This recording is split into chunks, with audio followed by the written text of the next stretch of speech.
हाय champs, मैं आपका दोस्त ये सुनील आप सबके सामने आ गया हूं अपने इस नेक्स्ट चैप्टर के साथ। दोस्तों, आज हम आपके साथ एक बहुत ही शानदार और जबरदस्त चैप्टर करने वाले हैं। जी हां दोस्तों, इस चैप्टर का नाम है हमारे पास कॉस्ट अकाउंटिंग सिस्टम। अब दोस्तों, पहले तो हम इस चैप्टर की कुछ इंपॉर्टेंट बातों के ऊपर जरा आपके साथ डिस्कशन करेंगे। देखो दोस्तों, चैप्टर का नाम है कॉस्ट अकाउंटिंग सिस्टम। अब यहां तक आकर हमने आपके साथ बेसिक कॉस्ट के कॉन्सेप्ट्स कंप्लीट कर लिए। अब हमें यह समझना है आखिरकार इन सारे कॉन्सेप्ट्स को जो भी हमने पढ़े हैं उनको बेटा अपने अकाउंट्स की फॉर्म में कैसे रिकॉर्ड करा जाता है।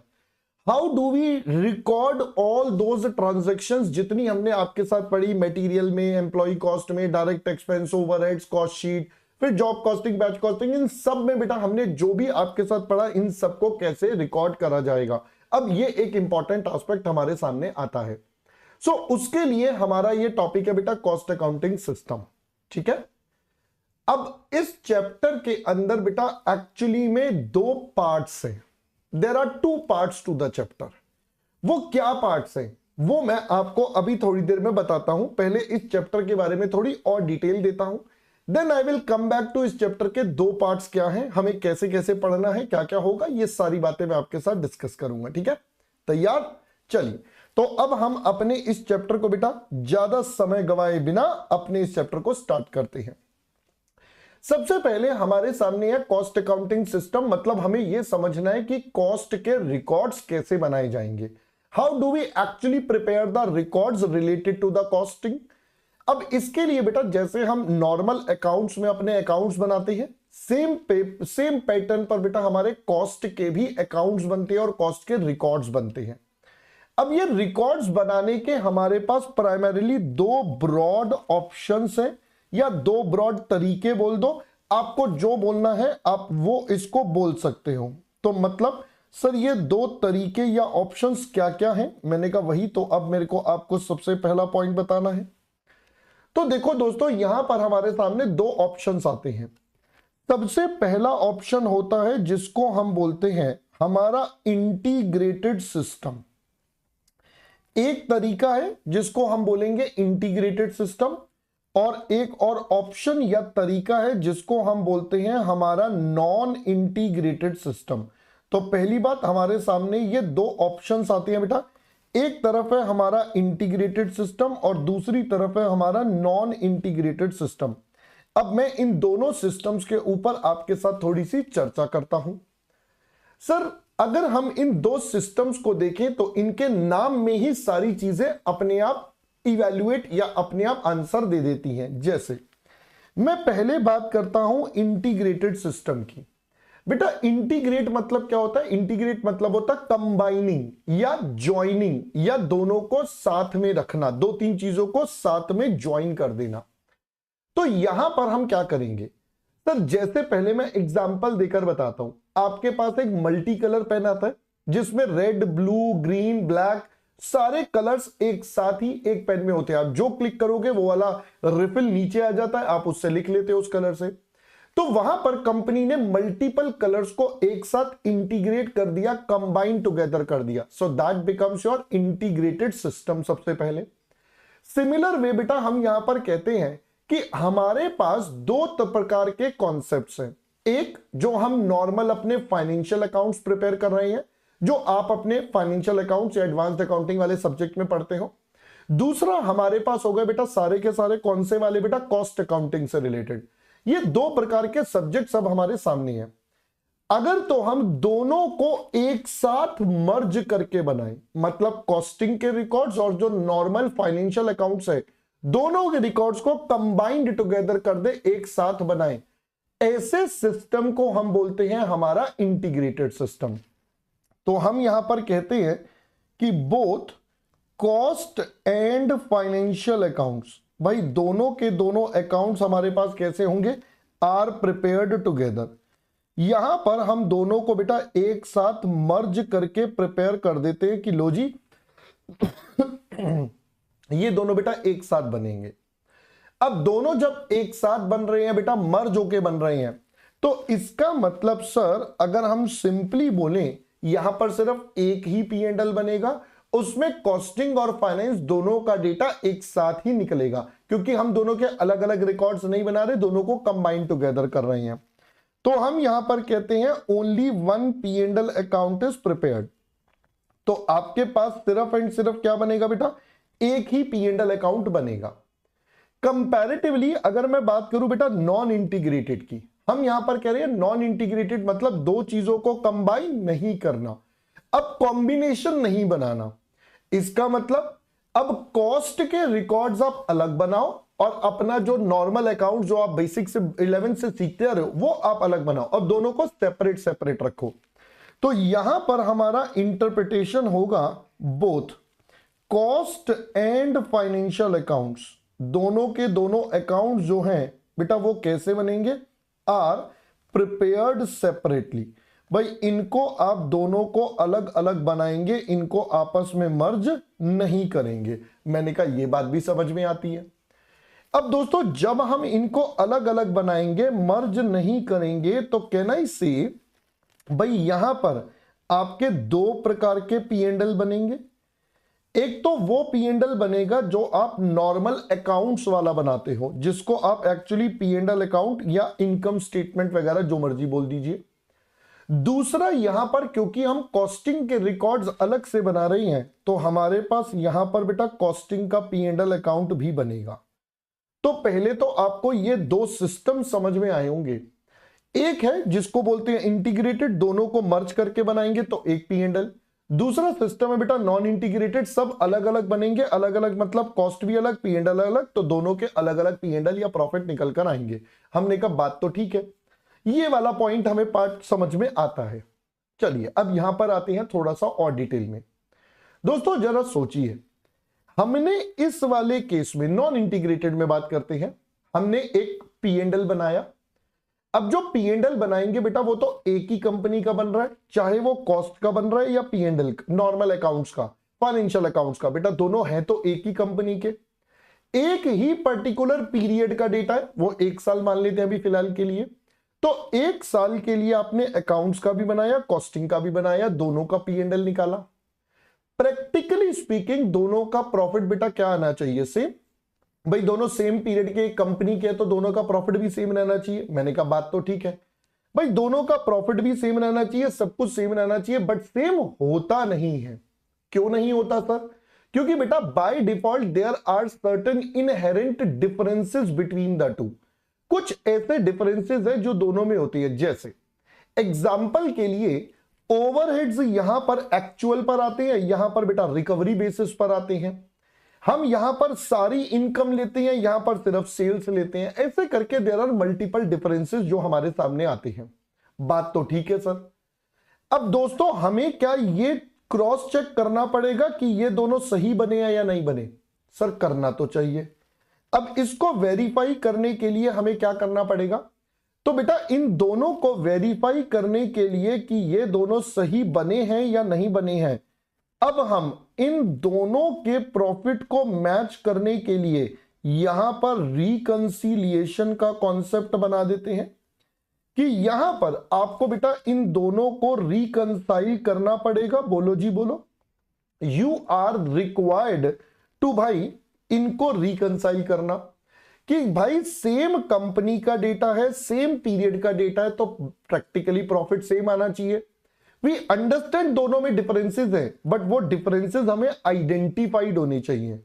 There is a high possibility बेटा एक एंट्री यहां कर दी यहां नहीं करी, या हमने कोई अमाउंट गलत पेस्ट कर दिया, या कुछ भी हो गया, तो भाई जस्ट टू मेक श्योर, फिर से रिपीट कर रहा हूं, जस्ट टू मेक श्योर कि भाई ये दोनों के दोनों सिस्टम एरर फ्री है, इन दोनों में किसी प्रकार का कोई एरर नहीं है, ये रिकंसिलिएशन स्टेटमेंट बनाना नेसेसरी होता है। So reconciliation statement is basically prepared to make sure कि भाई इन दोनों का एरर फ्री आ जाए, ये दोनों बेटा एक्यूरेसी एस्टैब्लिश हो जाए कि हाँ भैया दोनों एक्यूरेट है, इनमें से किसी में कोई दिक्कत नहीं है। पहले इतनी थीम बेटा समझ में आ गई चैप्टर की कि what is cost accounting system और दो प्रकार के सिस्टम और रिकंसिलिएशन। रिकंसिलिएशन बेटा सिर्फ यहां बनेगी, क्यों? यहीं पर दो हैं, यहां तो बनी एक पी एंड एल रहा है, तो रिकंसिलिएशन की जरूरत ही नहीं है। अब दोस्तों अगर आपको इतनी बात समझ में आई है तो यही है हमारा पूरा का पूरा चैप्टर। अब अगर मैं अपने पूरे चैप्टर की बात करूंगा तो बेटा पूरा चैप्टर दो पार्ट्स में डिवाइडेड है। पार्ट वन इज कि हम ये अकाउंट्स कैसे बनाएंगे under integrated system and non integrated system, how to prepare the accounts.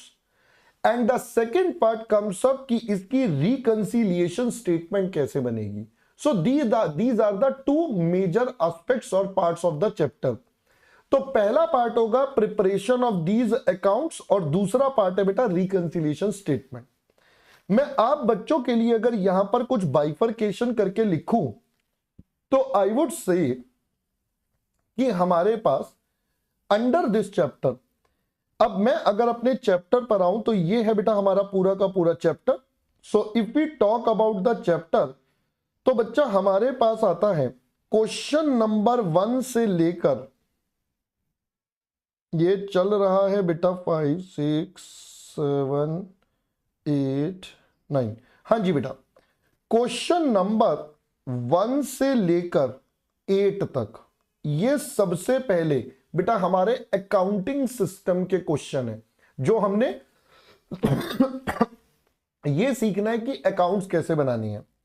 फिर क्वेश्चन नंबर 9 से लेकर और है हमारे पास टिल क्वेश्चन नंबर 13 तक, ये बेटा हमारे रिकंसिलिएशन के हैं, ठीक है जी। तो ये वाला हिस्सा हमारे रिकंसिलिएशन के क्वेश्चन है बेटा सारे के सारे, ये बेसिकली ये एक टॉपिक हो गया। और ये वाला जो हिस्सा रहेगा ये हमारा प्रैक्टिकली कॉस्ट अकाउंटिंग सिस्टम का टॉपिक है ना जी, कि कॉस्टिंग के लेजर्स कैसे प्रिपेयर करने, अकाउंट्स कैसे बनाना, या अकाउंटिंग सिस्टम बोल दो। अब ऐसे ही मैं होमवर्क के क्वेश्चंस का या प्रैक्टिस क्वेश्चन का बाइफरकेशन भी कर देता हूं। तो 14 15 16 17 18 19 देन वी हैव 20, ठीक है जी, हाँ जी। तो 19 तक बेटा यहां पर आएंगे आपके अकाउंटिंग सिस्टम को लेकर। So we have from 14 to 19। तो बेटा यहां पर अगर हम बात करेंगे तो 14 से लेकर 19 तक इधर वाली कैटेगरी में आएंगे और बाकी के जो बच गए यानी कि हमारे पास आ जाएगा 20 से लेकर अपने पास बच्चा क्वेश्चन है 29 तक, है ना, हाँ जी। तो 20 से 29 बेटा इधर वाली कैटेगरी में आ जाएंगे। तो अब आपको पहले तो ये बाइफरकेशन बेटा समझ में आ गया होगा, ठीक है जी। अब मैं आपसे बात करता हूं बेटा कुछ पास्ट ट्रेंड्स की। तो देखिए अगर मैं इस चैप्टर में बात करूं पास्ट ट्रेंड्स की, तो पास्ट ट्रेंड्स बेटा हमारे पास ऐसा रहा है कि एक बार क्वेश्चन बेटा इसमें से आता है, एक बार इसमें से आता है। पास्ट ट्रेंड्स जनरली इस प्रकार का रहा है, but that does not make sure कि फ्यूचर का ट्रेंड भी सेम रहेगा, इट माइट चेंज। तो भाई इसीलिए हम ये कहते हैं भैया फ्यूचर का ट्रेंड चेंज हो सकता है, so we have to be very very careful. तो पढ़ने हमने दोनों है। अब मैं आपके साथ सबसे पहले रिकंसिलिएशन वाला पार्ट स्टार्ट करूंगा। पहले हम उस पार्ट को स्टार्ट करेंगे, कंप्लीट करेंगे, then we will move on to the accounting वाला पार्ट, ठीक है दोस्तों। तो पहले मैं आपको रिकंसिलिएशन पढ़ाऊंगा इस चैप्टर में, फिर हम अपने अकाउंटिंग सिस्टम वाले पार्ट की तरफ मूव ऑन करेंगे। चलिए देखते हैं बेटा रिकंसिलिएशन स्टेटमेंट का क्या था। तो वैसे तो मैंने अभी आपको सारा का सारा पॉइंट और टॉपिक बेटा यहां पर बता दिया। I already explained you the topic of reconciliation का बेटा, कि रिकंसिलिएशन स्टेटमेंट आप क्यों बनाते हैं, इसका पर्पस क्या है, एंड सो ऑन। अब हम उसको यहां पर बेटा पूरा प्रॉपर तरीके से एक बार लिख लेते हैं ताकि अपने को और थोड़ी सी क्लैरिटी आ जाए। तो भाई हम यहां पर कहेंगे इट इज अ स्टेटमेंट। ये पहली बात एक स्टेटमेंट है जो हम कहां बनाते हैं, it is a statement which is prepared to reconcile the profit as per P&L account या फाइनेंशियल रिकॉर्ड्स बोल दो बेटा, जैसे मर्जी बोल दो, as per P&L account and profit as per costing P&L account. तो आप इन दोनों के रिकंसिलिएशन के लिए ये स्टेटमेंट बच्चा प्रिपेयर करते हो, ठीक है। अब ये बनाई क्यों जाती है? तो भाई हमने बोल दिया इट इज नीडेड, आप इसको बनाते हो, it is needed to ensure the accuracy, ताकि बेटा आपके पास क्या निकल सके, आपकी एक्यूरेसी आ सके of the two set of accounts. तो जो आपके पास ये दो सेट ऑफ अकाउंट्स हैं बेटा, इनकी एक्यूरेसी आ सके, इनकी एक्यूरेसी निकल सके। ठीक है, लास्ट ये कौन से सिस्टम में बनाया जाता है? तो it is prepared under non integrated system. ये भाई टेक्निकली आपके नॉन इंटीग्रेटेड सिस्टम के अंदर बेटा बनाया जाता है। पहले दोस्तों इतनी बात आप सभी को अंडरस्टैंड हो जानी चाहिए कि रिकंसिलिएशन क्या मतलब है, क्यों बनाया जा रहा है। अब मुद्दा आता है ये रिकंसिलिएशन का रीजंस क्या होते हैं, why do we actually prepare the reconciliation. भाई हम रिकंसिलिएशन बनाते क्यों हैं आखिरकार? तो मैंने कहा चलिए अब मैं आपके साथ यहां पर चलता हूं रीजंस फॉर रिकंसिलिएशन पर, कि हम रिकंसिलिएशन बेटा बनाते क्यों हैं।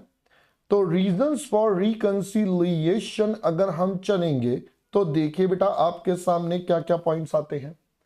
सबसे पहला बेटा केस स्टडी आपके पास आती है कि देखो बेटा अब इसके ना मेनली 5 मेजर पॉइंट्स हैं जिनकी वजह से हम रिकंसिलिएशन बनाते हैं, या 5 मेजर डिफरेंसेस हैं जिनकी वजह से रिकंसिलिएशन बनेगी। पहला सर, पहला रीजन है हम कहते हैं कुछ सर्टेन आइटम्स हैं, certain items that appear in P&L only. कुछ ऐसी आइटम्स हैं जो सिर्फ एंड सिर्फ P&L अकाउंट में आती हैं, उनका बेटा बाकी जगहों से कोई भी कनेक्शन नहीं है। अब ऐसी कौन सी आइटम है जो सिर्फ P&L में आती है? तो चलिए मैं वापस से आपको कॉस्ट शीट वाले टॉपिक पर लेकर चलता हूं। तो जरा मुझे बताइए बेटा, अगर मैं कॉस्ट शीट वाले टॉपिक की बात करूं तो मुझे जरा सोच कर बताएंगे बेटा, सोच कर बताएंगे क्या सर? बेटा कॉस्ट शीट में हम सिर्फ एंड सिर्फ सेल्स एज अ इनकम लिखते थे, बाकी कोई इनकम नहीं लिखते थे। बात तो ठीक है। तो बेटा सबसे पहला पॉइंट ऑफ डिफरेंस ही यही है, भाई हमारे पास कुछ ऐसी इनकम्स है जो सिर्फ एंड सिर्फ बेटा P&L में आती हैं, वो कॉस्ट शीट में नहीं आती। कॉस्ट शीट में सिर्फ सेल्स आती है, इसके अलावा कुछ नहीं आता। अब जैसे मैं एग्जांपल लूं, आपको कोई रेंट मिला, आपको बेटा कोई कमीशन मिला, आपको कोई इंटरेस्ट मिला, तो ये सब चीजें आपके बेटा किस में नहीं आती? इंटरेस्ट ले लो, डिविडेंड भी आता है वैसे तो, भाई बहुत सारी आइटम है, जितनी मर्जी ले लो।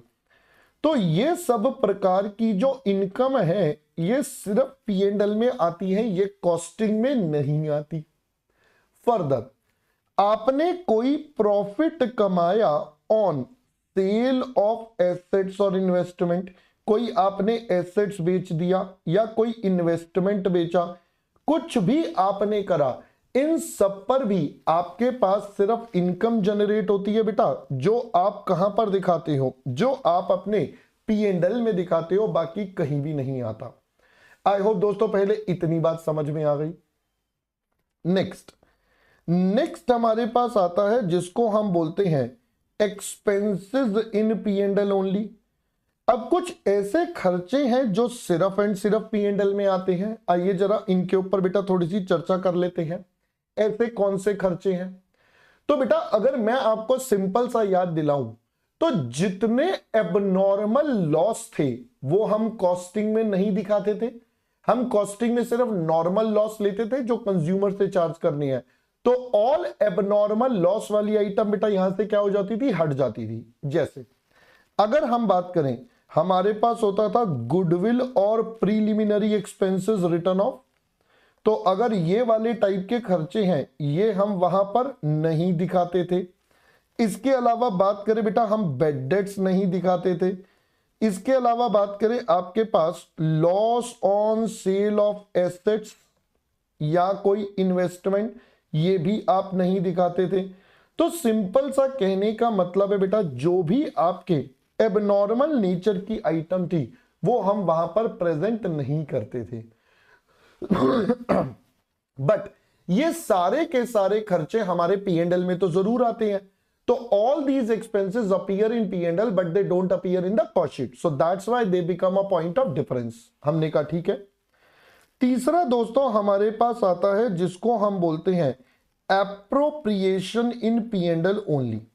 अब देखो वैसे तो ये एप्रोप्रिएशन का कॉन्सेप्ट थोड़ा पुराना है, बट ठीक है स्टिल। अब इसमें क्या होता है, इसमें भी खर्चे होते हैं, बट ये सारी जो आइटम होती है ये इनकम टैक्स के बाद वाली होती है। जब इनकम टैक्स वगैरह दे देते हैं, प्रॉफिट बच गया, अब प्रॉफिट को बांटना है या प्रॉफिट में से क्या क्या जाएगा वो सब होता है। तो प्रॉफिट में से सबसे पहले बेटा आपका एक तो इनकम टैक्स का पेमेंट होगा, फिर इसमें से आपके शेयर होल्डर को बेटा डिविडेंड वगैरह का पेमेंट होगा। इसके अलावा अगर आपने कोई ट्रांसफर टू रिजर्व कर दिया कि भाई आप तो किसी रिजर्व के लिए प्रोविजन वगैरह बना रहे हो, तो वो भी आपका आएगा। बट ये सारी आइटम हमारे कॉस्ट अकाउंट्स में नहीं आती। तो सबसे पहले मैंने कुछ कुछ एग्जांपल्स नहीं है, ऐसे मत समझना कि these are the only example, these are just some of the examples. ऐसे बेटा आइटम तो बहुत सारी हो सकती हैं। मेन कॉन्सेप्ट क्या है? मेन कॉन्सेप्ट है ये ऐसी आइटम्स है जो हमारे फाइनेंशियल अकाउंट्स में आती है बट इनको कॉस्टिंग में नहीं लेते। तो प्राइमरीली ये कौन सी हो गई? ये पर्सनल नेचर की और जो एबनॉर्मल नेचर की हैं, ये वो आइटम सारी की सारी आ गई, क्योंकि वो आइटम्स बेटा कॉस्ट का पार्ट नहीं बनती। They generally appear only and only in the P and L. ठीक है बेटा, चलिए ये हमारा सबसे पहला पॉइंट आपके साथ डन हुआ। अगले पॉइंट पर चलते हैं। अगला पॉइंट दोस्तों हमारे पास क्या आता है? अगला पॉइंट आता है जिसको हम बोलते हैं सर्टेन आइटम्स, कुछ ऐसी आइटम्स हैं that appear in cost accounts only. अब कुछ ऐसी आइटम्स है जो सिर्फ एंड सिर्फ बेटा कहां पर आती हैं? वो सिर्फ एंड सिर्फ कॉस्टिंग में आती हैं। सर ऐसी भी कोई आइटम होती है? मैंने कहा बिल्कुल होती है। चलिए देखते हैं वैसी कौन सी आइटम है। सबसे पहले देखो, कॉस्टिंग में जब हम कैलकुलेशन करेंगे तो हमारी अपॉर्चुनिटी कॉस्ट आती है बेटा सारी की सारी। So we get all the opportunity cost. तो जैसे कि हम कहेंगे हमारा आ जाएगा रेंट ऑफ ओन बिल्डिंग। भाई अपनी बिल्डिंग का जो रेंट है वो हम कंसीडर करेंगे ही करेंगे, उसमें कोई डाउट नहीं होना चाहिए, वो तो बेटा आएगा ही आएगा। अगला हमारे पास आएगा ओन सैलरी, अपनी सैलरी खुद से। इन केस, किस केस में? In case of proprietorship. अगर आपका प्रोप्राइटरशिप का बिजनेस है और आप खुद से खुद की सैलरी ले रहे हो, तो भैया आप क्या कर रहे हो? अपॉर्चुनिटी कॉस्ट चार्ज कर रहे हो।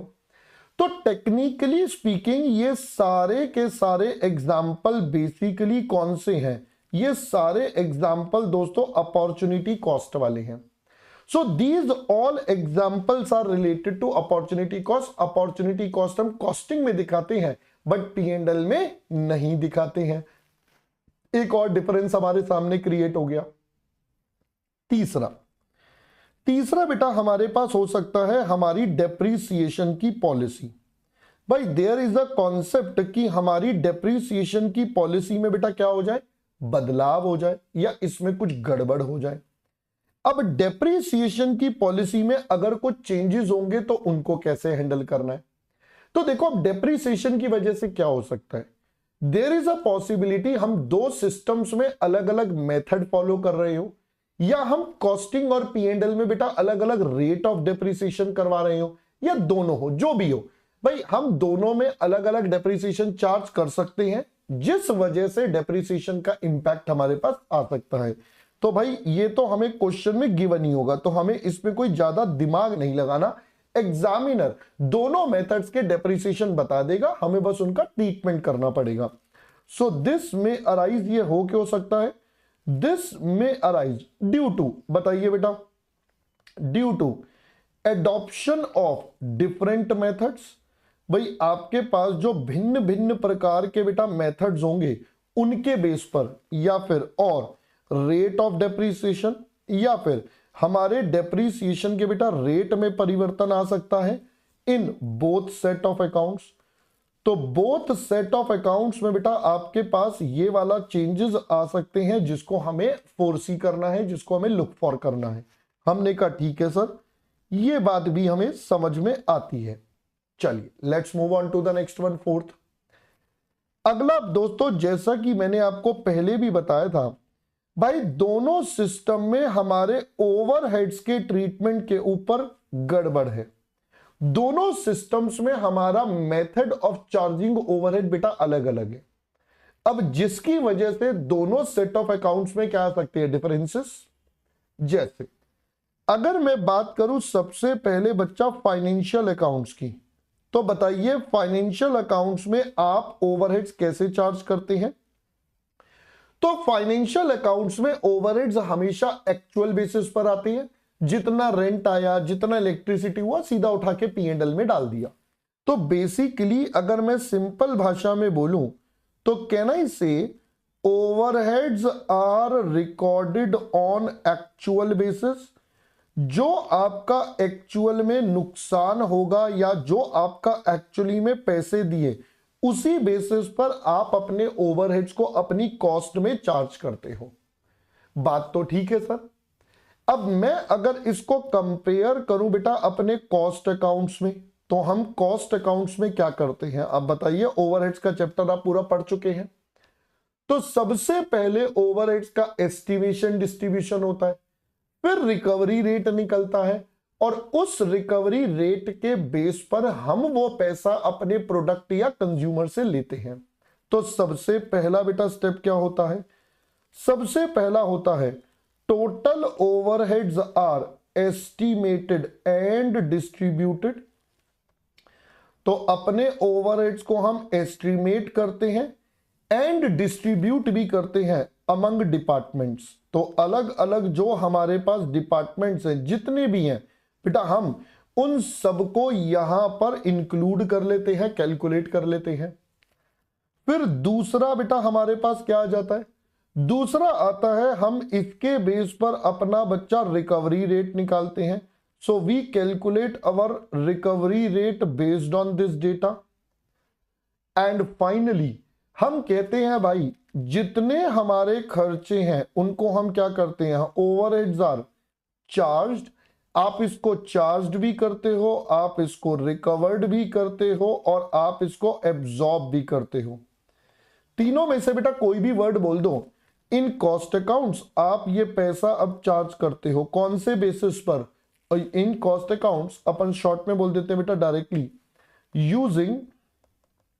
Using recovery rate. तो जो आपने बेटा रिकवरी रेट निकाला उसके बेस पर आप ये वाला पैसा बेटा अपने कंज्यूमर से रिकवर कर लेते हो या चार्ज कर लेते हो। तो ये पहले आपको पॉइंट और बात समझ में आ गया होगा।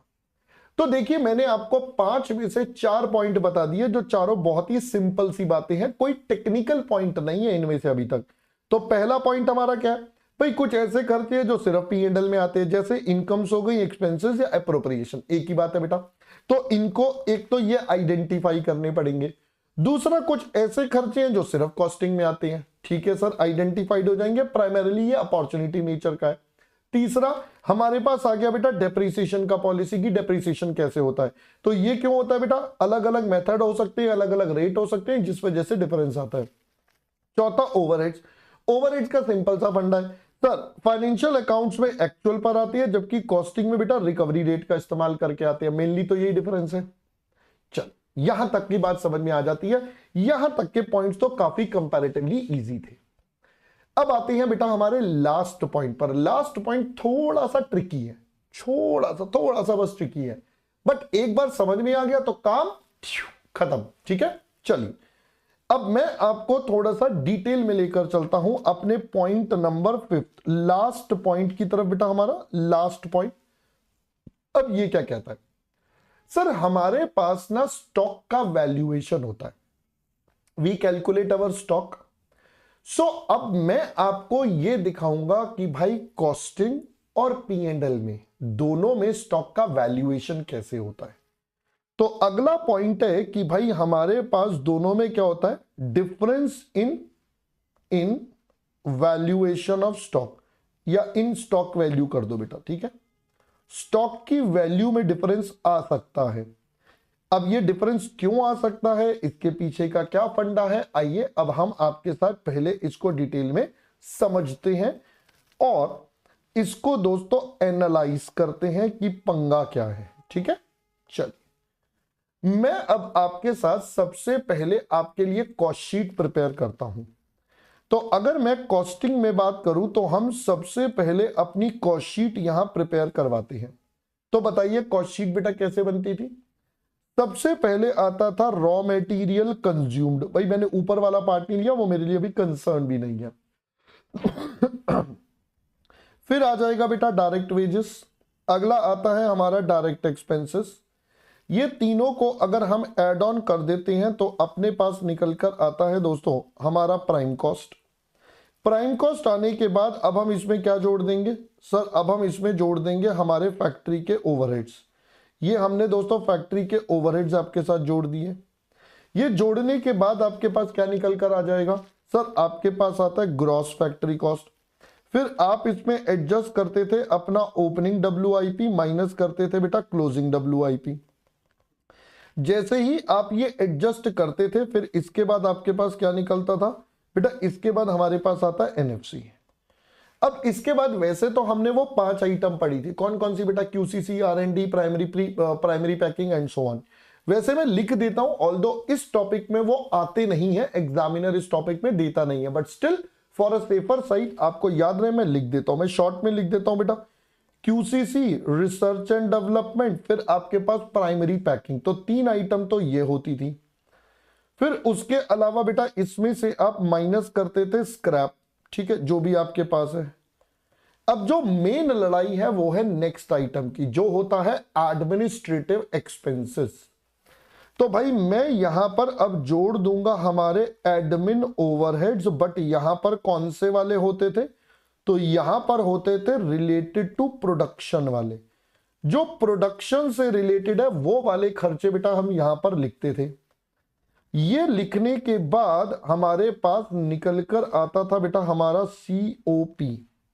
फिर इसके बाद हम ये कहते थे भाई इसमें आप जोड़ोगे अपना opening stock finish goods, minus कर दोगे दोस्तों क्लोजिंग स्टॉक फिनिश गुड्स, और आपके पास नेट ऑफ करके आ जाएगा आपका COGS। मैंने कहा बिल्कुल ठीक बात है। तो लीजिए यहां पर मेरे पास बेटा मेरा आ जाएगा COGS। लीजिए ये मेरे पास आ गया दोस्तों हमारा COGS। ठीक है, चलिए अब इसके आगे मुझे नहीं जाना, मुझे मेनली यहीं तक की बात आपके साथ पहले डिस्कस करनी है। ठीक है दोस्तों, अगर मैं ध्यान से देखूं, मैंने आपको बताया था कि भाई आपका क्लोजिंग स्टॉक कैसे निकलेगा, तो sir it is COP divided by production into closing stock का यूनिट्स। यही हमने पढ़ा था कि पहले आप 1 यूनिट की कॉस्ट निकाल लो और जितने क्लोजिंग स्टॉक के यूनिट्स हैं उससे मल्टीप्लाई कर लो। ठीक है सर, यह बात समझ में आती है कि यानी कि आपका जो स्टॉक है वो किसके बेसिस पर वैल्यू होगा। इट मींस हमारा जो स्टॉक है वो हमारे COP के बेस पर होगा, राइट। अब दोस्तों आप मुझे बताइए, क्या हमारा COP में ये एडमिन ओवरहेड इंक्लूड है? Is COP includes admin overheads? क्या ये एडमिन ओवरहेड्स बेटा इंक्लूड है? तो हम कहते हैं यस भाई ये इंक्लूड है इसके अंदर, यस। तो यानी कि हमारा एडमिन ओवरहेड्स बेटा हमारे COP में ऑलरेडी इंक्लूड है। हमारा एडमिन ओवरहेड्स हमारे COP में बेटा ऑलरेडी इंक्लूड है। This is included in your COP। ये हमारे COP का पार्ट है। सर ये वाला पॉइंट तो हमें समझ में आ गया, क्योंकि हमारा क्लोजिंग स्टॉक COP पर निकल रहा है और COP में एडमिन इंक्लूड है। इसका मतलब क्लोजिंग स्टॉक या स्टॉक की वैल्यूएशन में हमारा एडमिन रिलेटेड टू प्रोडक्शन जुड़ जाता है अंडर कॉस्ट शीट वाला पॉइंट। तो कॉस्ट शीट में ऐसा होता है। ठीक है सर। सर बात करते हैं अब हमारे नॉर्मल वाले P&L अकाउंट की, जो आप अपने फाइनेंस में बनाते हो, जो हम अपने नॉर्मल अकाउंट्स में आपके साथ प्रिपेयर करते हैं। ठीक है, अब जरा इसकी बात कर लेते हैं। चलिए जरा मेरे को थोड़ा सा बताएंगे बेटा इसके बारे में, क्योंकि आप ज्यादा जानते होंगे मेरे ख्याल से। नहीं सर आप ज्यादा जानते हो, चलो ठीक है कोई नहीं, ये लड़ाई हम बाद में करेंगे कभी। देखो तो बेटा ये P&L के दो हिस्से होते हैं, एक ट्रेडिंग अकाउंट और एक P&L। अगर मैं ट्रेडिंग की बात करूं तो हमारे पास आएगा direct material, direct wages, direct expenses और फैक्ट्री ओवरहेड्स। भाई ट्रेडिंग अकाउंट का कॉन्सेप्ट ये कहता है कि आपके जो भी आइटम्स हैं वो सब आप जो भी आइटम्स है कौन से वाले सर, रिलेटेड टू फैक्ट्री वाले। जो भी आइटम्स है रिलेटेड टू फैक्ट्री वाले आप उन्हें अपने ट्रेडिंग अकाउंट में प्रेजेंट करेंगे। तो जो भी आइटम्स है आपके रिलेटेड टू फैक्ट्री वो ट्रेडिंग अकाउंट में, तो यहीं पर हमारे पास बाद में निकल जाता है ग्रॉस प्रॉफिट कैरीड डाउन। ये आ गया जीपी कैरीड डाउन, मैंने सर्कल लगा दिया। ये जीपी कैरीड डाउन बेटा यहां पर आ जाता है जीपी ब्रॉट डाउन। फिर बाकी के खर्चे आप यहां पर चार्ज करते हो, जैसे आप यहीं पर लिखोगे अपने admin overheads, selling and distribution overheads. इसके अलावा और कोई अगर अदर एक्सपेंसेस हैं तो वो भी आ जाएंगे, वॉट एवर इट इज। और फाइनली बेटा हमारे पास क्या निकल कर आएगा, फाइनली यहां से हमारे पास नेट प्रॉफिट आ जाएगा जो हमारे को चाहिए होता है। तो सर काम तो इसी प्रकार से होता है, ये बात हमें समझ में आती है। This is how the work is actually being done, this is how the work is actually done. अब मैं अगर थोड़ा सा यहां पर ध्यान से समझूं, बेटा देखिए अगर मेरे को क्लोजिंग स्टॉक की वैल्यू निकालनी है, क्लोजिंग स्टॉक कहां पर वैल्यू हो रहा है, ट्रेडिंग अकाउंट में। अब ये वैल्यू होता है कॉस्ट पर, तो इसके लिए कॉस्ट कौन सी होगी बेटा, इसके लिए ये 4 आइटम ही हमारी कॉस्ट का बेसिस बनेगा।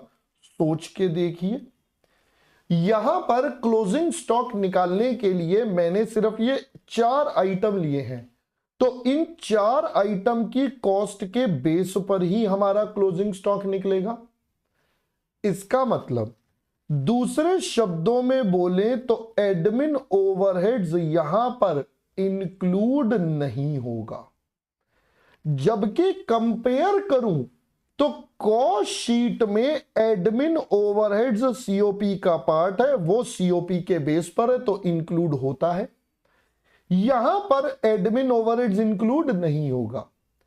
Sir as per financial accounts हम ये कहते हैं एडमिन ओवरहेड्स का कोई ब्रेकअप नहीं करते हम कि भाई ऐसा है इसका ना ब्रेकअप कर दो, ये प्रोडक्शन वाला ये जनरल वाला, ना ये कहता है भैया कोई ब्रेकअप नहीं है। एडमिन मतलब एडमिन, ऑफिस के खर्चे ऑफिस में डाल दो, काम खत्म। ये कहते हैं नहीं भाई साहब दो अलग अलग है, या तो प्रोडक्शन रिलेटेड है या जनरल है। तो अगर तो ये प्रोडक्शन रिलेटेड है तो यहां पर आएंगे वरना नहीं आएंगे। पहले दोस्तों इतनी बात और मैटर आप सभी को बेटा समझ में आ गया। हाँ जी पहले अब यहां तक का पूरा मैटर एब्सोल्युटली बेटा क्लियर होना चाहिए कि भाई स्टॉक की वैल्यू की वजह से क्या क्या डिफरेंसेस हमारे पास आएंगे। So we have one difference called cost sheet and another we have P&L account. अब दोनों में डिफरेंसेस मैंने आपको प्रैक्टिकली समझाए। अब ये जो बेटा प्रैक्टिकली हमने आपके साथ समझा, अब मैं इसे लिखवा भी देता हूं ताकि बाद में जाके कहीं आप कोई गड़बड़ ना कर दे, ठीक है। तो अब ये जो बेटा मैंने अभी आपको एग्जांपल देकर कॉन्सेप्चुअली समझाया, अब हम इसको अपने लिए लिख भी लेते हैं ताकि हम बाद में कोई दिक्कत में ना आए। तो अगर मैं सबसे पहले बेटा यहां पर बात करूं तो हम क्या कहेंगे, इन कॉस्ट शीट। अगर हम अपने कॉस्ट शीट की बात करें तो हम यहां पर बोलते हैं दोस्तों एडमिन ओवरहेड्स। ये कौन से वाले होंगे बेटा, admin overheads related to production, related to production वाले will be included in the valuation of stock, in the valuation of finish good stock. तो आप दोस्तों इनको अपने फिनिश गुड्स की स्टॉक की वैल्यूएशन में निकालोगे। यहां पर आपका फिनिश गुड स्टॉक बेटा कैसे निकल जाएगा, तो क्लोजिंग फिनिश गुड स्टॉक अगर आपको निकालना है तो आपके पास होता है सीओपी। अब सीओपी में हम क्या लिख देते हैं, इंक्लूडिंग, अच्छा ये मैं अलग से लिख देता हूं, आप पहले कॉन्सेप्ट लिख देता हूं, COP divided by units produced, जो आपके यहां पर मैन्युफैक्चर हुए, ये एक यूनिट की cost into closing stock units. ठीक है जी। अब मैं आपके लिए लिख रहा हूं कि भाई ये वाला जो सीओपी है ये क्या होता है, includes admin overhead related to production. तो भाई इसके अंदर ये ऑलरेडी जुड़े हुए होते हैं, तो ये पहला पॉइंट आ गया। सिमिलरली बेटा अगर मैं बात करूं अब पी एंड एल की, तो पी एंड एल में क्लोजिंग स्टॉक में सिर्फ डायरेक्ट कॉस्ट और फैक्ट्री ओवरहेड्स आते हैं और कुछ नहीं आता। तो अगर हम बोलें in P and L closing stock of finished goods is valued, ये किस पर वैल्यू होगा बेटा, is valued on the basis of. अब आप इसको वैल्यू किस पर करोगे, ऑन दी बेसिस ऑफ एक तो डायरेक्ट कॉस्ट, तो जो आपके पास डायरेक्ट कॉस्ट है वो वाली आएंगी, एंड साथ में बेटा फैक्ट्री ओवरहेड्स, तो सिर्फ यही दो आइटम आएंगी। ठीक है बेटा। और इसको अगर हम दूसरे शब्दों में लिखें, या अगर मैं इसको ऐसे लिखूं, दैट इज डायरेक्ट मटेरियल आएगा, डायरेक्ट लेबर आएगा, डायरेक्ट एक्सपेंस आएगा एंड फैक्ट्री ओवरहेड्स आएगा। ठीक है जी, factory overheads to be considered. तो आपको सिर्फ इन्हीं आइटम्स को कंसीडर करना है। अगर मैं इसको दूसरे तरीके से लिखूं तो अपन क्या लिखेंगे, इन पी एंड एल अकाउंट। अब स्पेसिफिकली बोल रहा हूं, एडमिन और सेलिंग नहीं आएंगे चाहे वो कोई भी हो। तो in P and L while computing closing stock finished goods value, comma admin overheads and selling and distribution overheads, ये बेटा दोनों के दोनों selling and distribution overheads are not to be considered. भाई आप इनको कंसीडर नहीं करोगे आप इनको बिल्कुल भी इंक्लूड नहीं करोगे, they both are not to be included. पहले दोस्तों यहां तक का पॉइंट और मैटर अब आपको क्लियर होगा। तो यहां पर आकर दोस्तों हमने आपके साथ अभी बेसिक कॉन्सेप्ट्स कवर करा कि रिकंसिलिएशन का मतलब क्या होता है, रिकंसिलिएशन क्यों बनाते हैं, और रिकंसिलिएशन बनाने के लिए हमें कौन कौन से पॉइंट्स को ध्यान में रखना है। So we have identified 5 major factors जिसकी वजह से कॉस्ट अकाउंट्स और जो हमारा फाइनेंशियल वाला पी एंड एल अकाउंट है बेटा, इन दोनों में क्या आ जाते हैं, डिफरेंसेस आ जाते हैं। इन दोनों में दोस्तों हमारे पास क्या आ जाएंगे, हमारे डिफरेंसेस आ जाएंगे। मैंने कहा डन सर। चलिए दोस्तों, क्या आप तैयार हैं अब आगे? Yes sir, we are ready for the next one. अब नेक्स्ट क्या, अब दोस्तों बारी आएगी फाइनली इन डिफरेंसेस को आपस में कंबाइंड करके एक प्रॉपर स्टेटमेंट बनाने की। तो now it's time to prepare our reconciliation statement. तो अब हम आपके साथ सीखेंगे कि हमारी बच्चा रिकंसिलिएशन स्टेटमेंट कैसे प्रिपेयर होगी। तो लीजिए, मैं यहां पर सबसे पहले लिख देता हूं कि we have to prepare reconciliation statement. तो लीजिए, ये हमने आपके साथ पहले हेडिंग डाल दी। एक कॉलम बनेगा हमारा पर्टिकुलर्स का जिसमें हम सारी डिटेल्स लिखेंगे, फिर एक कॉलम बनेगा बेटा प्लस और एक कॉलम बनेगा हमारा माइनस का। So these are the 2 columns which we will have. अब हम बेटा इसके ऊपर थोड़ी सी चर्चा करते हैं, एक एक करके हम सभी आइटम्स के ऊपर आपके साथ डिस्कशन करते चलेंगे। मैंने कहा ठीक है। देखो दोस्तों, दो पॉइंट्स पहले समझना। हमारे पास 2 सेट ऑफ बुक्स है, एक कॉस्ट का है और एक पी एंड एल का। तो सबसे पहला बच्चों के मन में डाउट आता है, सर स्टार्ट कहां से करें, हम कॉस्टिंग से करें या पी एंड एल से करें, हम कॉस्टिंग से स्टार्ट करें या पी एंड एल से करें। तो मैंने कहा देख मेरे दोस्त, तू कहीं से भी स्टार्ट कर, does not matter, you can start from any of the point. आपको जहां से अच्छा लगे आप उस पॉइंट से अपने क्वेश्चन को स्टार्ट कर सकते हैं, कोई रूल नहीं है। हाँ, अगर एग्जामिनर ने बोल दिया है कि भाई यहां से करना है, फिर तो कोई चॉइस ही नहीं बची। बट अगर एग्जामिनर साइलेंट है तो आप कहीं से भी क्वेश्चन को स्टार्ट कर सकते हैं। जैसे अगर मैं स्टार्ट करूं बेटा सबसे पहले क्वेश्चन को, तो लेट्स से मैं आपके पास कहता हूं कि हम कैलकुलेट करते हैं profit as per cost accounts. हमें दोस्तों कॉस्टिंग का प्रॉफिट गिवन है, तो यहां पर बेटा ये वैल्यू गिवन है, मैंने टिक लगा दिया, ठीक है। ये प्रॉफिट हो या लॉस हो, इससे मेरे आंसर पे बेटा कोई फर्क नहीं पड़ेगा। ये प्रॉफिट हो या लॉस हो, इससे मेरे आंसर पर कोई फर्क नहीं पड़ेगा। तो मेरा चाहे प्रॉफिट हो या loss, does not matter to me, ठीक है। अब मैं एक एक करके अपने रिकंसिलिएशन के पॉइंट्स पर जाता हूं। सबसे पहले दोस्तों हमने रिकंसिलिएशन पॉइंट पढ़ा था कुछ ऐसी आइटम्स जो सिर्फ पी एंड एल में आती है। तो पहला था incomes in P and L only. अब हमारे पास कुछ ऐसी आइटम्स हैं जो सिर्फ पी एंड एल में आती हैं। तो पहले मैं यहां हेडिंग डाल देता हूं, incomes in P and L only. कुछ ऐसी इनकम है जो सिर्फ पी एंड एल में है। अब दोस्तों मेरी एक छोटी सी रिक्वेस्ट है और वो ये है कि प्लीज अब आप मेरे साथ पहले सुन लेना, समझ लेना, फिर आपको जैसा अच्छा लगे आप वैसा कॉपी करना, बट पहले इसको समझ लेना। और मैं चाहूंगा जो मैं तरीका बता रहा हूं आप भी उस तरीके को फॉलो करें, शर्माना मत। है ऐसा क्या तरीका बताने वाले हो, बताता हूं बेटा अभी, है ना। तो शर्माना मत, ठीक है, क्योंकि अगर आपने करी शर्म तो यहां हो जाएंगे बेटा सारे के सारे गड़बड़ करम आपके। तो इसलिए भैया शर्माना मत, ठीक है। चलिए देखिए बेटा अब सबसे पहले बेटा हम स्टार्ट कैसे करेंगे। मैं दो हाथ ले लूंगा, अपने ही लूंगा बेटा, पड़ोसी के नहीं लेने, ठीक है। तो अपने दो हाथ ले लिए, एक तरफ मैं मन में सोच लेता हूं ये मेरा कॉस्टिंग है और ये मेरा पी एंड एल। आप इसको जैसे मर्जी सोच सकते हो, कोई भी अपने आप से सोच लो। तो एक मेरा कॉस्टिंग है, एक मेरा पी एंड एल, ठीक है। अब पहले तो ये दोनों बराबर है। तो रूल नंबर 1 होता है, 2 स्टेप में काम होना है। रूल नंबर 1 या step 1, income in P and L. पहले डिसबैलेंस बनाओ। डिसबैलेंस का मतलब है भाई एक ज्यादा एक कम होगा, कोई तो ज्यादा कोई तो कम होगा। पहले पढ़ो income in P and L. P and L में इनकम है, पी एंड एल में इनकम है तो बेटा पी एंड एल का प्रॉफिट ज्यादा होगा। पी एंड एल में इनकम है तो पी एंड एल का प्रॉफिट ज्यादा। तो सिचुएशन ये है कि पी एंड एल ज्यादा होगा, कॉस्टिंग कम होगा। पी एंड एल ज्यादा, कॉस्टिंग कम।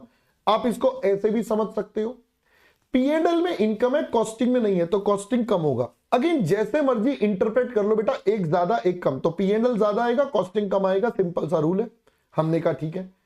तो पहले आपने क्या करा बेटा, डिसबैलेंस बनाया, चाहे इसको ऊपर ले गए या इसको नीचे ले गए, बात एक ही है। अल्टीमेटली डिसबैलेंस बेटा ऐसा दिखेगा कि पी एंड एल ज्यादा, कॉस्टिंग कम। तो एक तरीका हो गया। स्टेप 2, अब आप चेक करिए आपने क्वेश्चन कहां से स्टार्ट करा। तो सर हमने क्वेश्चन जो है कॉस्ट अकाउंट से शुरू करा, हमें दिख रहा है इनकम इनको profit as per cost accounts. तो अब हमने कॉस्ट अकाउंट से शुरू करा है, तो बदलाव किसको करेंगे, चेंज किसको करेंगे, हम बेटा चेंज करेंगे जिससे क्वेश्चन शुरू करा, यानी कि कॉस्ट को।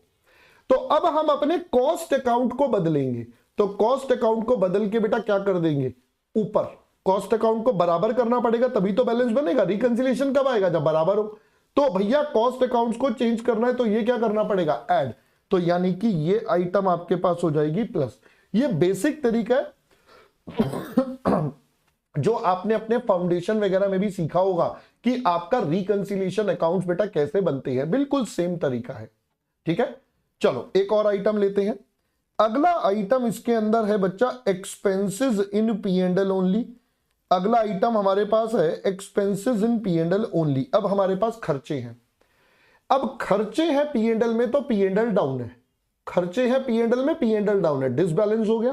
क्वेश्चन कहां से शुरू करा सर, क्वेश्चन कॉस्टिंग से करा, तो चेंज कॉस्टिंग होगा भाई, पी एंड एल को छेड़ना नहीं है। बैलेंस आउट करने के लिए जहां से क्वेश्चन शुरू करा, कॉस्टिंग से करा, तो कॉस्टिंग को कम करना पड़ेगा, यानी कि बेटा ये अमाउंट हम क्या कर देंगे, माइनस कर देंगे। अपने माइनस वाले कॉलम में जाकर लिख देंगे कि भाई ये हमारा वैल्यू आता है, ठीक है सर। इसके बाद हमारे पास अगली आइटम थी appropriations in P and L only. तो अब हमारे पास एप्रोप्रिएशंस भी थे, हमारे कुछ ऐसी आइटम्स जो सिर्फ एंड सिर्फ पी एंड एल में आ रहे हैं। एप्रोप्रिएशंस बेटा अगेन जैसे डिविडेंड, इनकम टैक्स, ये वाली सारी चीजें हो गई। तो इनकी वजह से मेरा पी एंड एल बेटा डाउन हो जाएगा, इनकी वजह से पी एंड एल मेरा डाउन हो जाएगा। मैंने कहा ठीक है सर मेरा पी एंड एल डाउन है, चेंज किसको करना है, कॉस्टिंग को। तो इसको क्या करना पड़ेगा बेटा, इसको भी माइनस करना पड़ेगा। लीजिए ये हमारा बच्चा माइनस हो गया। नेक्स्ट, तो हमने सबसे पहले पॉइंट में 3 पॉइंट्स पढ़े थे, इनकम, एक्सपेंसेस, एप्रोप्रिएशन, तीनों डन।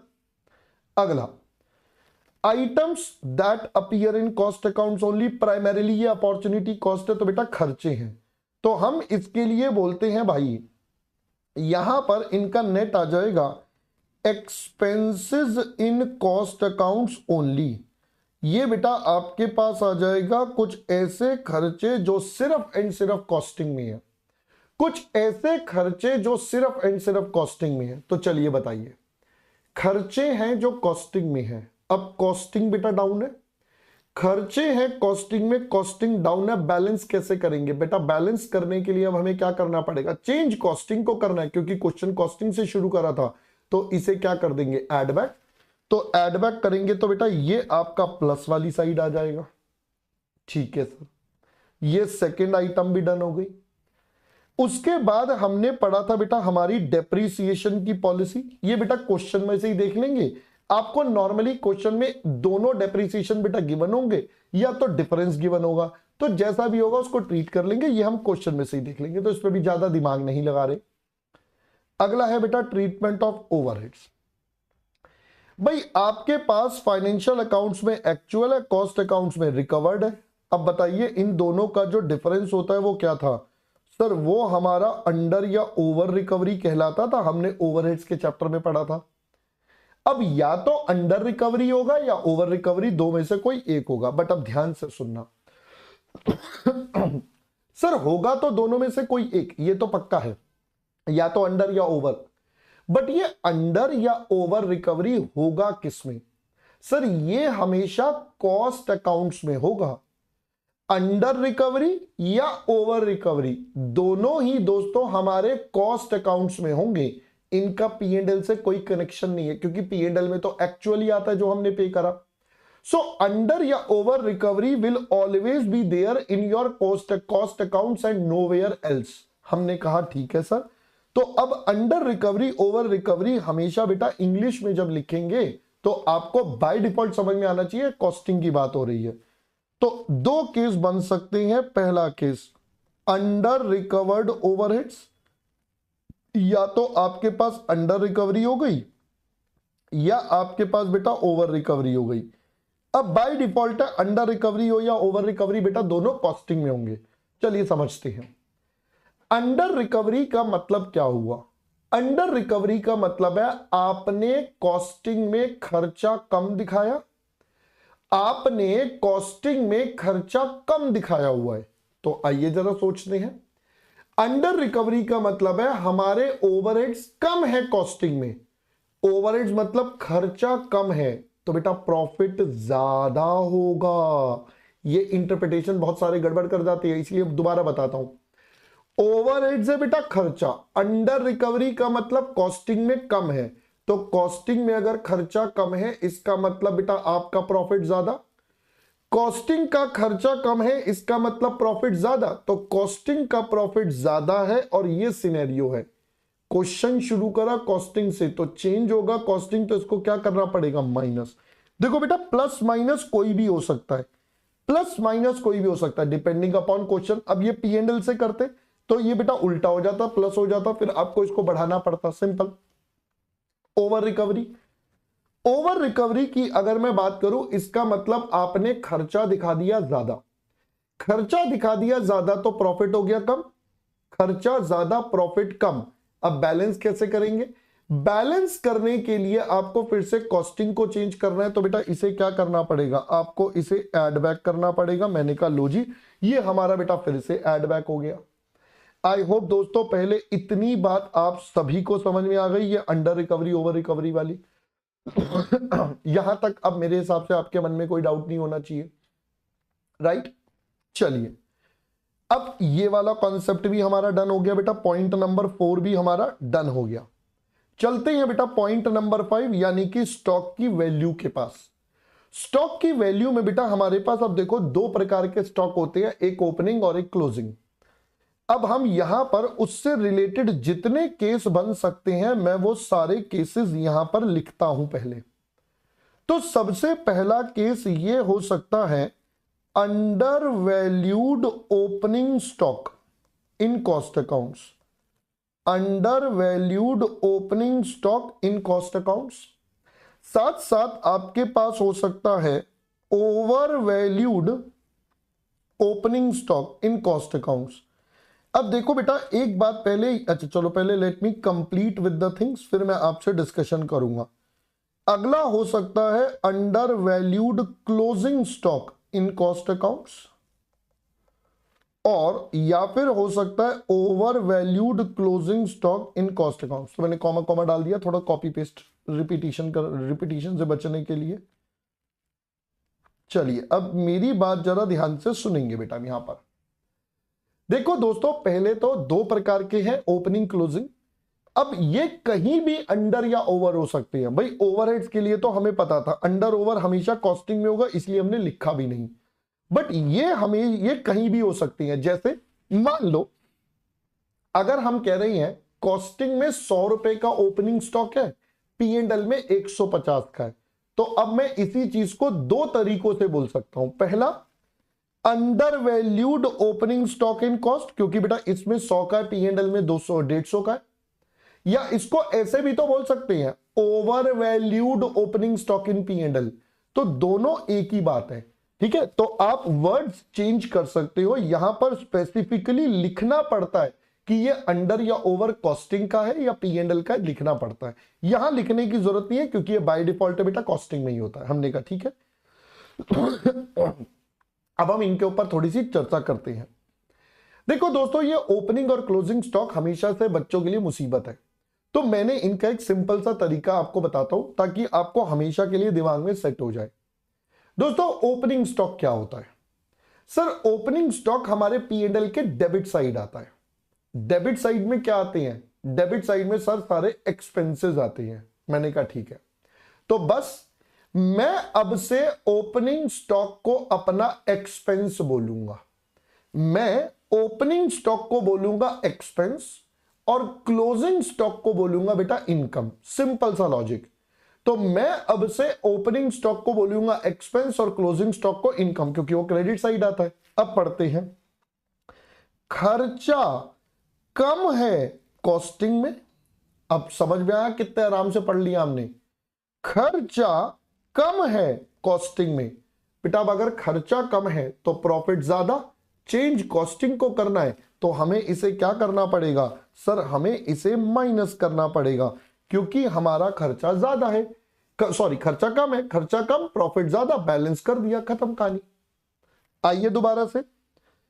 खर्चा ज्यादा इन कॉस्टिंग, सोचिए जरा सोचिए। खर्चा ज्यादा इन कॉस्टिंग। अगर खर्चा ज्यादा प्रॉफिट कम, बैलेंस करने के लिए क्या करना पड़ेगा बेटा? एड बैक, क्योंकि हमने क्वेश्चन तो कॉस्टिंग से शुरू करा है। अगला देखिए बेटा, इनकम कम है। इनकम कम है कॉस्टिंग में। अगर इनकम कम है तो प्रॉफिट भी कम है। बैलेंस करने के लिए बेटा इसे क्या कर देंगे? वापस से ऐड बैक कर देंगे। मैंने कहा चलिए जी ऐड बैक कर देते हैं। नेक्स्ट आपके पास क्या आता है बेटा? इनकम ज्यादा है कॉस्टिंग में। इनकम ज्यादा है कॉस्टिंग में। अगर दोस्तों इनकम ज्यादा है तो ऑब्वियस सी बात है आपका इनकम प्रॉफिट भी क्या होगा? ज्यादा। बैलेंस करने के लिए क्या करना पड़ेगा? माइनस। तो मैं उम्मीद कर रहा हूं पहले अब ये सारे केसेस आपको क्लियर होंगे। All these cases should be absolutely clear कि भाई हमारे पास ये सारा का सारा कार्यक्रम बेटा किस प्रकार से आपके साथ चल रहा है। अगर आपको बेटा ये वाले पॉइंटर्स क्लियर हैं तो बस अब हमारा फाइनल आ जाएगा। फाइनल ये होगा कि हम यहां से पहले दोनों कॉलम्स का टोटल कर लेंगे। अब हमने क्वेश्चन शुरू करा था कॉस्ट अकाउंट से, तो बैलेंसिंग फिगर हमें क्या मिलेगा? हमारा P&L का प्रॉफिट। तो हमारे पास आ जाएगा profit as per P&L account. तो ये हमारा बच्चा प्रॉफिट निकलकर आपके पास आ जाएगा हमारी फाइनल फिगर्स। अब ये तरीका पहले तो आप सबको एब्सोल्युटली क्लियर होना चाहिए। इसमें बेटा किसी प्रकार का कोई डाउट, कोई डिलेमा नहीं होना चाहिए। भाई मैं फिर से रिपीट कर रहा हूं, अगर किसी को भी जरा सा भी डाउट और डिलेमा है, अगर मान लो है, तो भाई इस पार्ट को दोबारा देख लेना, क्योंकि भाई ये पार्ट है सबसे इंपॉर्टेंट। क्योंकि हर क्वेश्चन में आपको ये तो करना ही पड़ेगा। In each and every question you have to do this. भाई कोई और ऑल्टरनेटिव नहीं है मेरे पास। हर क्वेश्चन में बेटा ये तो आपको करना ही पड़ेगा। So it is very very important part of the topic. ठीक है जी। अब सुनिए एक और बात। सर अभी हमने रिकंसिलिएशन स्टेटमेंट बनाई है। एग्जामिनर ना हमारा बहुत ही चतुर और चालाक है, सीसीजी है हमारे एग्जामिनर। अब एग्जामिनर साहब क्या करते हैं, एग्जामिनर साहब हमको पूरा पूरा कंफ्यूजवाने की कोशिश करेंगे। अब वो कंफ्यूजवाएंगे कैसे, आइए जरा उसके लिए हम पहले चीजें समझ लेते हैं कि एग्जामिनर साहब हमें कंफ्यूजवाने के लिए क्या क्या करेंगे। तो मैंने कहा देखिए बेटा, एग्जामिनर साहब हमें कई बार बोल देते हैं कि दोस्त आप ना रिकंसिलिएशन मत बनाओ। जैसे हमने यहां बनाया ना रिकंसिलिएशन, कहते हैं ना ना ना आप रिकंसिलिएशन मत बनाओ, आप रिकंसिलिएशन की जगह आप बनाओ मेमोरेंडम रिकंसिलिएशन अकाउंट। आप क्या प्रिपेयर करो, मेमोरेंडम रिकंसिलिएशन अकाउंट, आप ये प्रिपेयर करो। मैंने कहा ठीक है सर, ये क्या होता है। कहते हैं सर देखो मेमोरेंडम का मतलब होता है टू मेमोराइज समथिंग। तो जब हम कोई चीज मेमोराइज के लिए बना रहे हैं तो रिकंसिलिएशन स्टेटमेंट भी part of the books of accounts नहीं होती, जस्ट टू एंश्योर एक्यूरेसी, इसलिए बनाते हैं। सिमिलर वे हमने कहा भाई अब ना सारी चीजें जब अकाउंट्स में बन रही है तो इसको भी बना दो। मैंने कहा ठीक है। सबसे पहले इसको बनाने के लिए हम कहेंगे देखो जी, अगर हमारे पास प्रॉफिट है तो हम प्रॉफिट पहले अपनी क्रेडिट साइड में दिखा देंगे। तो हम कहेंगे अगर कॉस्टिंग से शुरू करा या P&L से, जहां से भी शुरू करा प्रॉफिट है तो इस साइड आ जाएगा। फिर उसके बाद जितनी प्लस की आइटम है वो आपके प्रॉफिट्स को बढ़ाती हैं तो वो हमारी इस साइड आ जाएंगी बेटा, जितनी भी प्लस की आइटम होंगी। और जितनी माइनस की आइटम है वो सब आप इस साइड लिख दोगे, जो हमने ऊपर टेबल में माइनस करा था। ये आपका प्रॉफिट है, प्लस इसको ऐड ऑन कर देगा, माइनस इसमें से हटाना है तो क्रेडिट दूसरी साइड दिखा देंगे। प्रॉफिट से शुरू करा था तो लास्ट में भी प्रॉफिट बच जाएगा अगर प्रॉफिट होगा तो आपके पास आ जाएगा प्रॉफिट एज पर। कॉस्टिंग से शुरू करा था तो P&L मिलेगा, और P&L से शुरू करा था तो कॉस्ट मिलेगा। एज द केस में भी जो भी आपके पास होगा बेटा वो चीज आपको मिल जाएगी। सर अगर लॉस आ गया तो कोई बात नहीं बेटा, लॉस आप यहां पर लिख दोगे तो आपके पास लॉस एज पर कॉस्ट या P&L जब आप शुरू करोगे, और क्लोजिंग लॉस यहां पर आ जाएगा एज पर P&L या कॉस्ट। सर क्या कॉम्बिनेशन भी आ सकता है, मतलब एग्जामिनर कहे कॉस्टिंग में प्रॉफिट है P&L में लॉस है। मैंने कहा हाँ आ सकता है, जो भी आएगा बेटा ऑटोमेटिकली बैलेंसिंग फिगर आपके मैच हो जाएंगे। तो पहले आपको बेटा इतनी बात अच्छे से क्लियर हो गई होगी। यहां पर आकर दोस्तों हमारा प्रैक्टिकली स्पीकिंग रिकंसिलिएशन का कॉन्सेप्ट आपके साथ होता है। मैंने कहा था बेटा इस चैप्टर के दो पार्ट्स है। पहला पार्ट है बेटा अकाउंटिंग सिस्टम जिसमें हम अकाउंट्स बनाते हैं, दूसरा रिकंसिलिएशन। तो मैंने पहले आपको रिकंसिलिएशन का पार्ट करवाया, ये काफी इजी और एकदम सिंपल होता है। उसके बाद हम अकाउंट्स बनाना भी सीखेंगे। यस वो भी सीखेंगे, ऐसा नहीं है वो छोड़ दूंगा। हाँ कहीं सोचो नहीं सुनील सब तो छोड़ देंगे, ना बाबा ना, सब कुछ करवाएंगे ठीक है। बट पहले इंटेंशनली मैंने रिकंसिलिएशन करवाया क्योंकि कंपैरेटिवली बहुत ही ज्यादा इजी आउट होता है। ठीक है चलो, अब आपको बेटा सारे के सारे पॉइंट्स तो समझ में आ गए हैं। अब मैं आपके साथ पहले एक क्वेश्चन करवाता हूं बेसिक वाला, जिसमें सिर्फ रिकंसिलिएशन बनानी होती है। तो मैंने जैसा बोला था हमारे क्वेश्चन नंबर 9 से बेटा ये वाला डेटा स्टार्ट होता है। तो मैं अब सबसे पहले बेटा क्वेश्चन नंबर 9 से अपनी स्टोरी को स्टार्ट करता हूं। देखिए बेटा 9th क्वेश्चन आपको क्या कहता है, कहता है a company manufacturing company disclosed net loss of इतना as per their cost accounting records for the year, however financial accounting disclosed net profit of इतना। अब देखो एक में लॉस है एक में प्रॉफिट है, क्या ऐसा हो सकता है? बिल्कुल हो सकता है सर, कुछ भी हो सकता है। Scrutiny of data of the both set of accounts reveal the following, ये हमें डेटा मिला है। Prepare memorandum reconciliation account by taking costing loss as base. अब देखो क्लियरली बोल दिया बेस क्या लेना है। अब यहां पर हमें क्लियरली बता दिया है कि आपको जो क्वेश्चन स्टार्ट करना है बेटा वो कहां से करना है। So question has to be started from the costing perspective.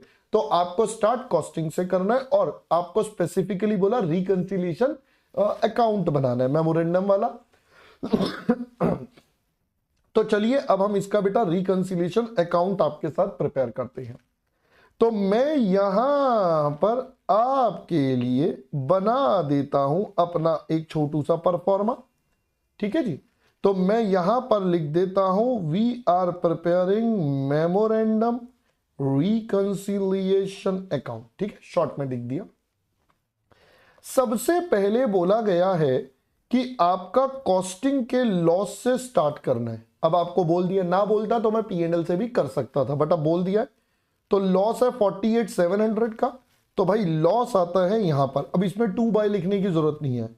Loss as per cost accounts हमारे पास आता है 48,700। बेटा लॉस हमेशा डेबिट साइड रहेगा, ठीक है। अब एक एक करके ये जो ट्रांजैक्शंस है उन पर चलते हैं। सबसे पहला, फैक्ट्री ओवरहेड्स अंडर एब्जॉर्ब्ड है 30,500। खुद ही बता दिया बेटा अंडर एब्जॉर्ब्ड है। अंडर एब्जॉर्ब्ड का मतलब कॉस्टिंग में खर्चा कम, कॉस्टिंग में खर्चा कम तो प्रॉफिट ज्यादा, प्रॉफिट ज्यादा तो बैलेंस करने के लिए आप कॉस्टिंग के प्रॉफिट को क्या करोगे, कम, तो माइनस करना है 30,500। दोस्तों मैं आपसे एक रिकमेंडेशन करूंगा कि आप ना पहले वीडियो को पॉज करके ये अपने आप से एक बार ट्राई करो। नहीं होगा कोई बात नहीं, वो तो वीडियो प्ले करोगे मैं पूरा बता दूंगा, बट आई वुड रिकमेंड कि आप पहले एक बार खुद से ट्राई करो, क्योंकि जब आप खुद से ट्राई करते हो ना तो दिमाग ज्यादा चलता है। अच्छा यार ये ऐसे हो गया, अच्छा मुझे समझ में आ गया, या अगर कोई दिक्कत आएगी तो हैंड टू हैंड मेरा यहाँ पे भी चल रहा होगा वीडियो, सॉल्यूशन हो जाएगा तो आपको क्लैरिटी भी आ जाएगी, ठीक है। चलिए, तो अंडर एब्जॉर्ब्ड ओवरहेड बेटा फैक्ट्री वाले हमें माइनस करनी है। माइनस बेटा हमारे डेबिट साइड में आएंगे सारे के सारे। तो यहां पर हम कहेंगे फैक्ट्री ओवरहेड्स अंडर एब्जॉर्ब्ड, ये हमारे पास एक आइटम बन गई और ये अमाउंट है दोस्तों 30,500 का। मैंने कहा done. Admin overheads over absorbed है। ओवर एब्जॉर्ब्ड का मतलब है खर्चा ज्यादा, खर्चा ज्यादा तो प्रॉफिट कम। कॉस्टिंग से शुरू करा है तो इसको चेंज करेंगे, एड बैक करना पड़ेगा 65,000। ऐड करेंगे तो बेटा हमारे क्रेडिट साइड आ जाएगा, यहां पर आ जाएगा एडमिन ओवरहेड्स ओवर एब्जॉर्ब्ड, और ये अमाउंट मैं एक बार दोबारा देख लेता हूं, 65,000 का अमाउंट है। लो जी, ये मैंने 65 यहां लिख दिया।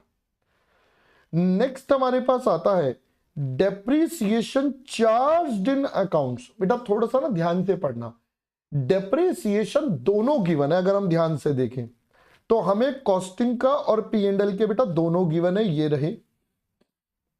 अब बेटा हमें तो इनका रिकंसिलिएशन करना है, तो हमें तो इन दोनों के क्या लेने पड़ेंगे, डिफरेंसेस। यहां पर डिफरेंस है बेटा, यहां पर डिफरेंस कितना, एक में आ रहा है 225 और एक में आ रहा है बेटा 270। एक में आ रहा है 2,25,000 रुपए का और एक में आ रहा है 2,70,000 रुपए का। तो भाई अगर मैं ध्यान से देखूं, कॉस्टिंग में ओवर चार्ज हो रहा है।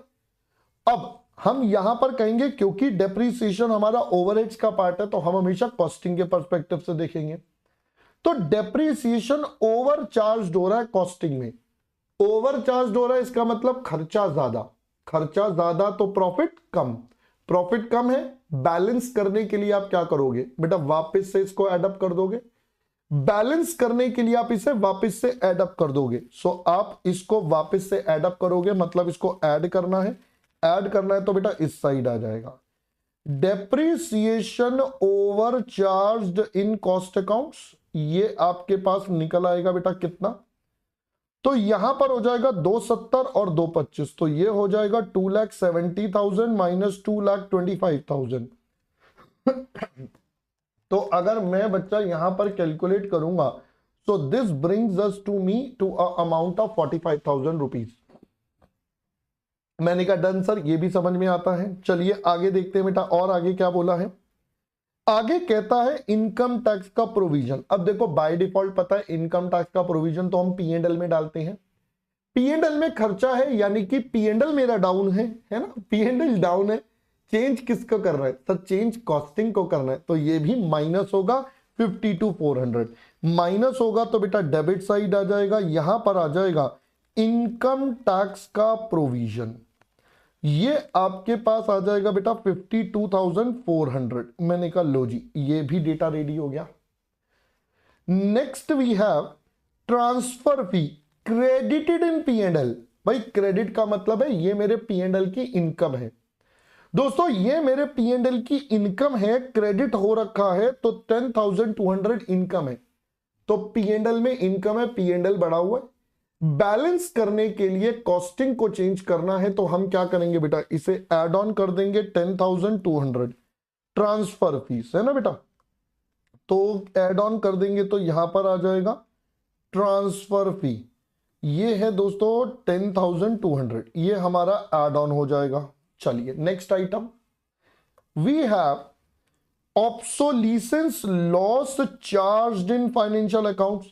भाई एक कोई खर्चा है जो हमने कहां पर चार्ज करा हुआ है, ये खर्चा बेटा हमने चार्ज करा हुआ है सिर्फ P&L में।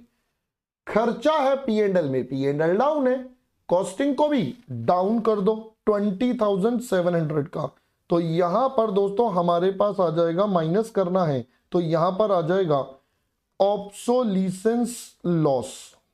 ठीक है बेटा, ये अमाउंट है 20,700। लो जी, ये भी डन हो गया। Next item we have is notional rent of own premises charged in cost accounts. तो कॉस्टिंग में आपने कोई 54,000 का खर्चा चार्ज करा है। अब कॉस्टिंग में खर्चा है तो कॉस्टिंग डाउन है, बैलेंस करने के लिए बेटा क्या करना पड़ेगा, ऐड। तो नोशनल रेंट 54,000 बेटा ऐड होगा यहां पर, तो यहां पर आ जाएगा नोशनल रेंट 54,000। ठीक है जी।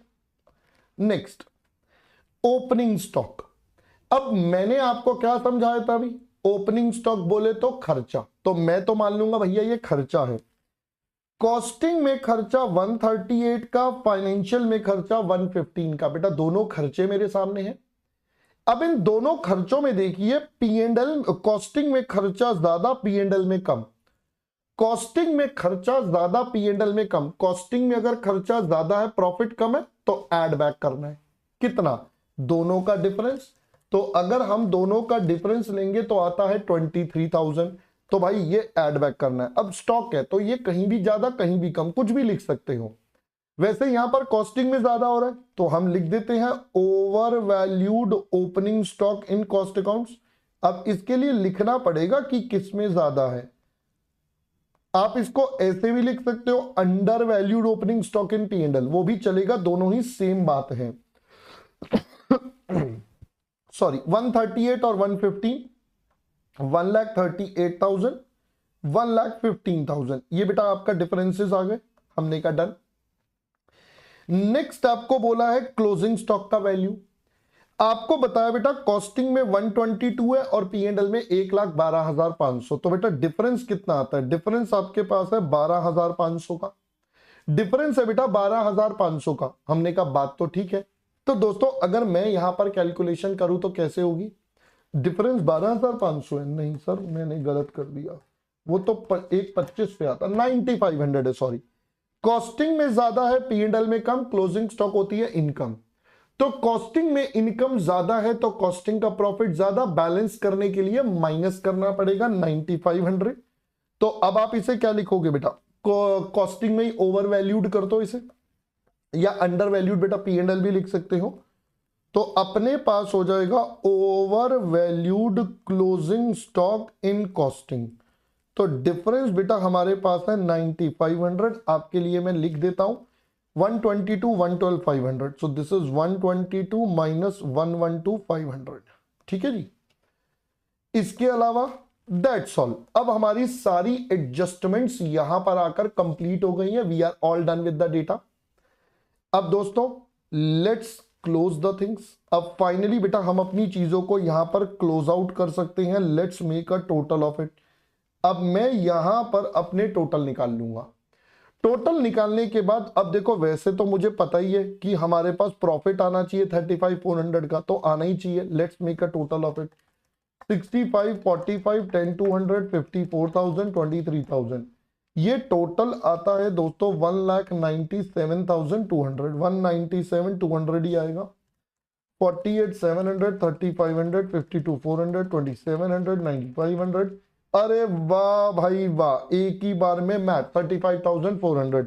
तो ये हमारे पास क्या हो गया, profit as per P and L account. अब आप चेक कर लीजिए, हमारे को क्वेश्चन में गिवन भी है बेटा, हो सकता है ये गिवन हो सकता है ना गिवन हो, तो दोनों ही सिनेरियोज हमारे लिए पॉसिबल है, both cases are possible, but हमें we have to be prepared कि भाई अगर गिवन होगा तो मैच हो जाएगा, नहीं होगा तो भी हम एक्यूरेटली कैलकुलेशन कर पाए।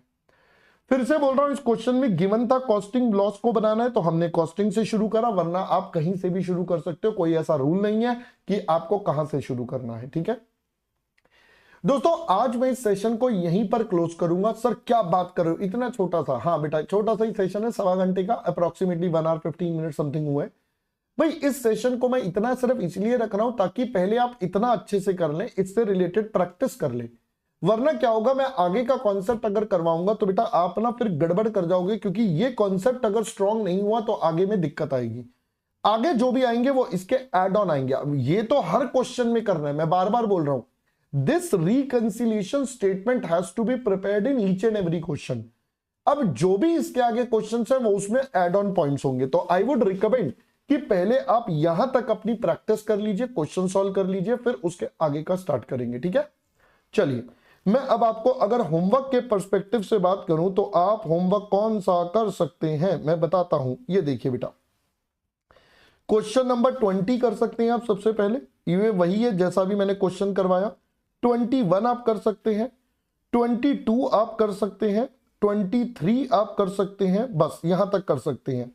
तो 20 से लेकर 23 तक के क्वेश्चंस आप सारे के सारे बेटा कर सकते हैं। तो आपका होमवर्क रहेगा क्वेश्चन नंबर 20 से लेकर क्वेश्चन नंबर 23, ये आप पहले प्रैक्टिस कर लेंगे। Once you are done with that then I will move on to the next level, फिर मैं आपको इसके अंदर जो नेक्स्ट लेवल के क्वेश्चंस है वो आपके साथ डिस्कस करूंगा। ठीक है दोस्तों, चलिए दोस्तों अभी के लिए bye bye for this session, and जैसा कि मैं हमेशा बोलता हूं, पढ़ते रहो आगे बढ़ते रहो, क्योंकि अंत में सिर्फ पढ़ाई काम आओगी। ठीक है दोस्तों, चलिए bye bye, see you in the next session.